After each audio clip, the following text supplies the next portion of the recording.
Color. It plays a vital role in design and everyday life.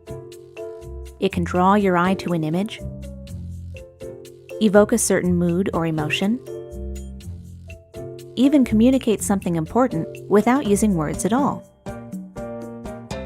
So how do we know which colors look good together and which ones don't? The answer is simple: color theory. Artists and designers have followed color theory for centuries, but anyone can learn more about it. It can help you feel confident in many different situations, whether it's choosing colors for a design or putting together the perfect outfit. All it takes is a little insight, and you'll be looking at color in a whole new way.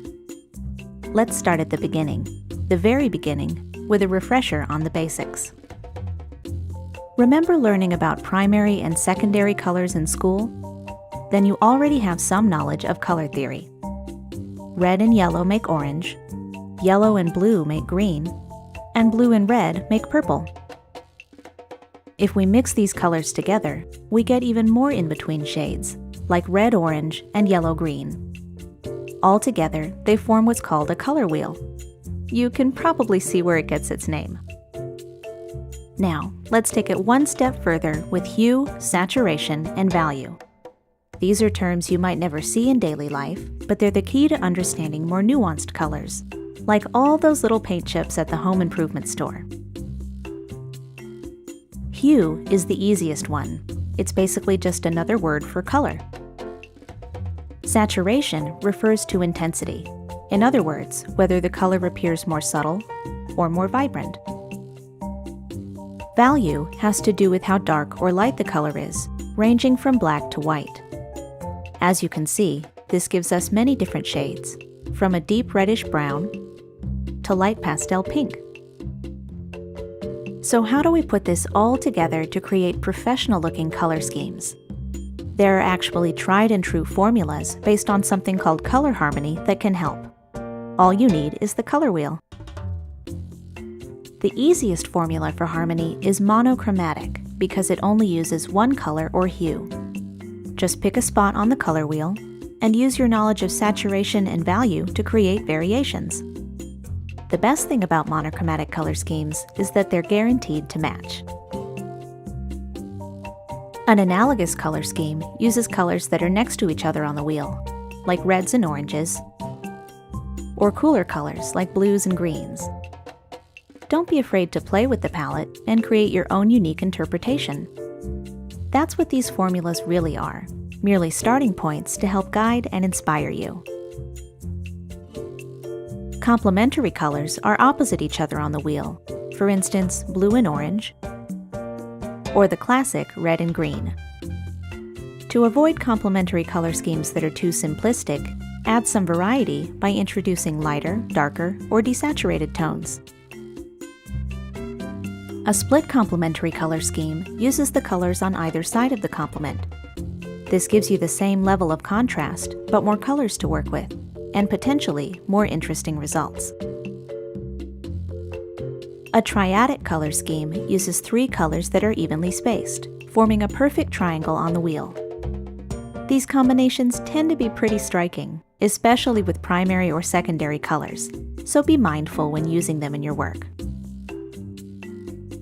Tetradic color schemes form a rectangle on the wheel, using not 1 but 2 complementary color pairs. This formula works best if you let one color dominate while the others serve as an accent. There are a few classic do's and don'ts when it comes to color. For instance, have you ever seen colors that seem to vibrate when they're placed next to each other? The solution is to tone it down, literally, and there's a simple way to do it. Start with one color and try adjusting its lightness, darkness, or saturation. Sometimes a little contrast is all your color palette needs. Readability is an important factor in any design. Your colors should be legible, engaging, and easy on the eyes. Sometimes that means not using color, at least not in every little detail. Neutral colors like black, white, and gray can help you balance your design, so when you do use color, it really stands out. Every color sends a message. It's important to consider the tone of your project and choose a color palette that fits. For example, bright colors tend to have a fun or modern vibe. Desaturated colors often appear more businesslike. Sometimes it just depends on the context. You'd be surprised how flexible color can be. You can find ideas for color schemes in all kinds of interesting places, from advertising and branding to famous works of art. You can even use a web resource to browse color palettes or generate your own. Even experienced designers take inspiration from the world around them. There's nothing wrong with finding something you like and making it your own. Everywhere you look, there's color, color, and more color. It can be intimidating to use it in your work, but it doesn't have to be. Just keep experimenting and remember what you've learned about color theory. Soon, choosing great-looking colors will feel like second nature. We hope you enjoyed learning the basics of color. Check out the rest of our design topics, including typography, images, and composition.